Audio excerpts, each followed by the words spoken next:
Watch fans, welcome back. Today we're going to be taking an exploration into a Rolex that we all have come to love, and it has grown on us since 1971, still creating and holding its special place in our heart. Yes, the Rolex Explorer II, and we're going to have something else to actually pair it with as well. We're going to be looking at the Tudor Black Bay Pro GMT, and we have it now with the opaline dial. Yes, we've been waiting for that, and in 2025, Tudor has finally introduced it to us.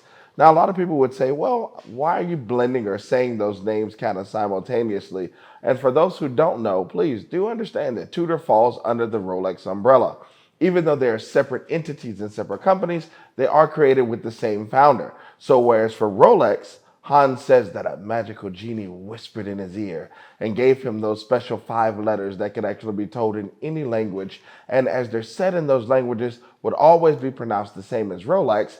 His story for Tudor was just a little bit different. For Tudor, this was going to be his working man's watch. What he actually did to do this company, he registered it originally in his best friend's name. He would later buy it from 1924 to 1929, and he would buy it for 1 Swiss franc from his best friend. This is going to be one of those stories that we can all love and enjoy as businessmen, where we actually look and think, hey, as businessmen and businesswomen, to actually be smart enough to say, I'm going to buy this from you for 1 Swiss franc so that I can focus on the Rolex brand to actually launch and start it, but be able to move forward. I mean, that was absolutely a fantastic idea. Also, to be able to get the Tudor name, which is something that for us all, we have to know and need to know. That is a big and very historical name because there were so many events that were tied around the Tudor family. So they truly do own the rights to the Tudor name, as well as the Tudor shield and the Tudor rose. But for the watches themselves, we're going to be looking at the white dial on the Explorers 2s and the opaline actually on the Tudor Black Bay Pro GMT. The reason that we actually chose those for this video is these are watches that are very fun, but rugged. And I really think that that's something that we can enjoy because it gives us the professional benefits, but it also gives us just that piece of masculinity that gives you that extra little oomph when you're looking for that piece that stands out and that's going to give you something really rugged. When we say that, we're going to focus more so on the bezel itself. The bezel on these pieces is really something that I find to be refined. It gives that extra masculine touch because it does have that refinishing on there, that finishing that's on there that really stands out. It gives you that extra edge. I do love the fact that it is painted with black rhodium. You do have the actual numbers that are in there. It gives a nice bold look. It really stands off of the actual watch itself. So as we look at the markers and you look at the actual black tapering that is going around it as well, it allows the luminescence to really pop off and really show itself when we're looking at that dial.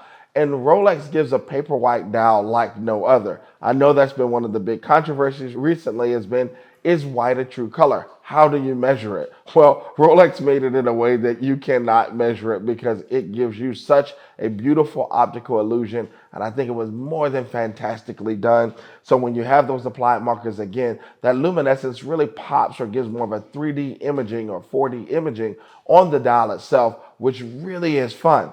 And when we look at actually the contrast too of using that orange hand, the orange hand at its time was very important. At that time, that was going to be what we considered to be the easiest color to read underwater. So even though this was actually made for something different for professional use, that orange hand actually had a purpose because it was believed to be easier to read during that time. And when we look at this, this is the more modern version. So you'll have this in the 2.2 reference as well as the 2.1 reference, which are going to be a lot more modern. But let's not forget or not pay attention to one of those that is actually truly collectible as well.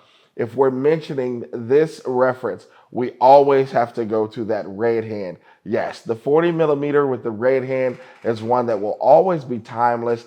I love the fact that this is a piece that the case is cut a little bit tighter, so it gives you a lot more of that Rolex tradition. When we're used to Rolex originally, there were pieces that were not exceeding 40 millimeters. When the first piece was created that did exceed it, it was absolutely a wow factor. When we looked at that Yachtmaster 2, it was something that we knew we just had to have because it gave you something new and something interesting for Rolex, but I will never forget this one.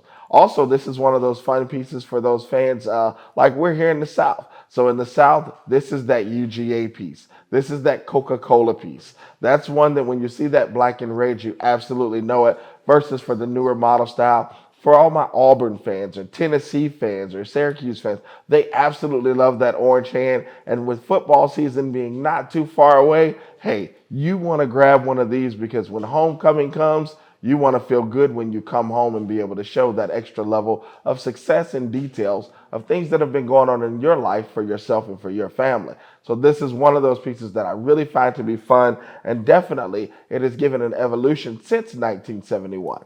Now, when we mention 1971, that's one of those things that I want to take the time to put the segue more so into the Tudor itself, because this GMT is definitely done extremely well, and it pays full homage to that 1971 detailing that we found more so on the Rolex Explorer II. This piece really does stand out. I love the fact that they still gave us the snowflake hands on this one. So when you see it, you know that it is Tudor. Now, a lot of people don't like necessarily the fact that both the GMT hand as well as the second hand pretty much have very similar designs, so it can be kind of conflicting when you're seeing them pass. But I actually think that that's really fun because when the two actually get close to each other, it gives you this nice, unique detail that I don't think people have actually paid attention to. So look at your watch when you actually see that second hand past the GMT hand. Now remember, the GMT hand is also going to be in a different color as well. You do get the yellow color on this one, and I really enjoy that because it does say, hey, even though I'm paying homage to the original piece, I am still a Tudor. I am still going to be a Black Bay Pro, and I hold my own. This is definitely that piece that stands out when you talk about the working man's class for a watch. I really think that it is a fun piece, whether it be a high school graduation, college graduation, or even as an adult into your adult career. I wear Tudor. I think it is the best bang for my buck when I'm looking at a piece that is still going to be virtually swim proof. So I'm getting all the details and features from the Rolex, but I'm actually getting it at even less than half of the price itself. I really believe that Tudor did a fantastic job. And with the opening dial, it is very easy to read. The other dial choice is going to be the black dial, which actually you can receive on this watch as well. That was the first to be released. This is the more modern release, and it gives us such a beautiful feature that I think we should all take a moment, look at this piece, and actually take the chance to admire it. Still giving us that fine finish on the bezel as well, just the same as the Explorer II. This watch is one of those that maybe if you don't want to stretch into that $10,000 to $12,000 range, but you feel comfortable around that $4,000 range, this is definitely one of those pieces that will look fantastic in your wardrobe. It works well with everything. And I know that I said that it gives some nice masculine features, but for the woman who wants that piece that is nice, bold, and strong because she is more than comfortable in her skin, this is definitely a piece that is for you as well. But we want to know how you feel and what your opinions are of these watches. How would you compare them? And would you even have both in your collection? Tell us in the comments below here at Swiss Watch Expo.